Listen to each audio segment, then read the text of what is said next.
আসসালামু আলাইকুম, কেমন আছো তোমরা? তোমাদের জন্য নতুন একটি ভিডিও নিয়ে চলে আসলাম। আজকে এই ভিডিও তোমরা কি দেখতে পাবে, কীভাবে আমরা একটি পদ্ম ফুল তৈরি করি। তো পদ্ম ফুল তৈরি করার জন্য যে যে উপকরণগুলো লাগবে সেগুলো হচ্ছে টিস্যু পেপার। টিস্যুগুলোকে আমরা গোল করে কেটে নিয়েছি। এবার তার পাশে আমরা রং করে দিই কালার পেন দিয়ে। এখন পানির মধ্যে এগুলোকে একটু ভালোভাবে ভিজিয়ে রঙগুলোকে আমরা ছড়িয়ে নিচ্ছি চারপাশে।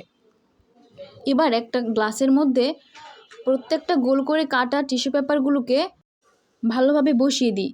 এমনভাবে সবগুলোকে বসাতে হবে যেন একটি ফুলের শেপের মতো তৈরি হয়। এভাবে একটার পর একটা বিভিন্ন কালারের টিস্যুগুলোকে নিয়ে এইভাবে আমরা সবগুলোকে একসাথে আটকিয়ে দিব এবং প্রত্যেকটা পাপড়ি যেতে ভালোভাবে লাগে তার জন্য আমরা আঠা ব্যবহার করব। এইভাবে একটার পর একটা এইভাবে সবগুলোকে একসাথে আটকিয়ে দিলাম। তোমাদের যদি ভিডিওটি খুব ভালো লেগে থাকে তাহলে সবাই লাইক করবে এবং চ্যানেলটিকে সাবস্ক্রাইব করে দিবে। তো তোমরা সবাই জানো যে ইউটিউবে এখন ভাইরালি ট্রেন্ডিং ভিডিওটি সবাই তৈরি করছে, তাই ভাবলাম যে আমিও এটাকে তৈরি করি।